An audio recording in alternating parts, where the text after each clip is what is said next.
What's up, boyos? It's your boy Peepee. You may know me from one of my Runeterra videos that no one liked. Well, here I am again with a deck profile for the deck I got the challenger with. Plank. I took this from, I think, so halfway between Diamond and Challenger. This is the exact deck I used. I like this deck because it's not really a run-of-the-mill meta deck right now. It's basically a Bilgewater Steel deck, which isn't considered a tier 1 deck at all. So yeah, you should play this and you'll get big dick points for that. That's good. So yeah, I got 9 1-drops because, you know, winning early game is like usually how you win in this game. And if you're playing against an aggro deck against Noxus, Piltover, you better have a 1-drop ready or you're probably going to lose that game. Probably. Yeah, so these 9 1-drops I got really solid.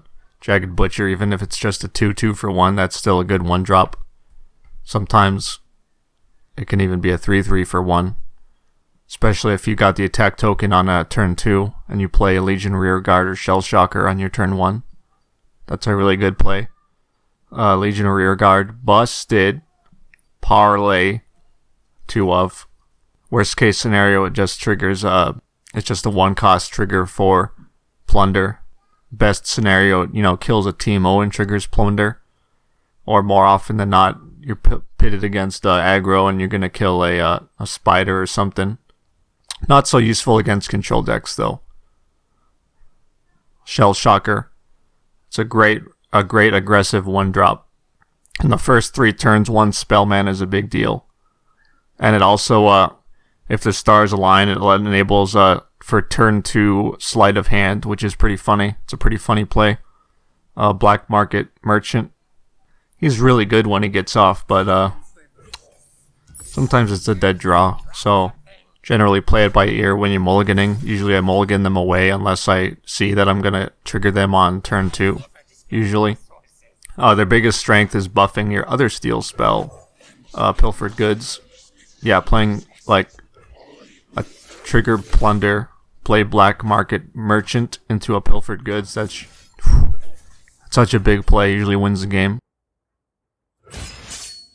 Crimson Disciple. Especially good for when you're racing other aggro decks. No one's going to want to attack into your Crimson Disciple with their Boom Crew rookie. Imperial Death Malicious 2 of. It's not too great if it doesn't hit a Crimson Disciple, but it's still usually good just for triggering Pilfer 2. Legion Grenadier, all around champion, triggers Pilfer all day. Great card. Make it rain. Very good against aggro decks. Very good against Noxus. Pilfered Goods. There's not really a matchup where this card isn't a star. Against aggro, you're only going to draw things that help you race them. Against control decks, you're only going to draw value or removal or some big finisher or something. Sleight of hand. Took me a while to learn to like this card. I rarely even keep it in my opening hand still. But like Pilfered Goods, it's good for pretty similar reasons.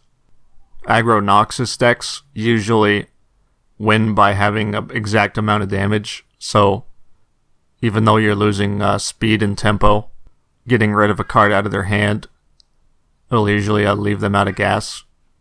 Just leave them just shy of killing you turn 4 or 5 when they usually do. And it's usually something they really want. It's usually like a Jinx's Monkey Business 3 damage or whatever that card is. Or it's a Decimate, something really good that they wish they had. And of course against control decks it's really good. TF, just because he's really, really flexible. He's basically 3 cards in 1. Not just that, but also you got to answer him because when he levels up, he pretty much wins the game usually. Killed so many spiders and aggro decks with him. Yodel Grifter. So this deck isn't really built around triggering Yodel Grifter's allegiance. I mean, it's got just shy of a quarter for the ratio. But, I mean, he's still pretty good even if you miss Gangplank. You could probably swap him out for like any other aggro-centric champion like Misfortune or Draven or anything really. But don't you want to take a revenge on the world that did this man wrong? Don't you want to burn that bitch down? Yeah, big dick points for playing Dragon Gangplank instead of Sage Raven. And it's pretty easy to level him up. It happens pretty often. And one Riptide Rex. I guess it doesn't really need one of. It could be something else, but you know, it does usually win the game when you play it, and it's really fun to play too.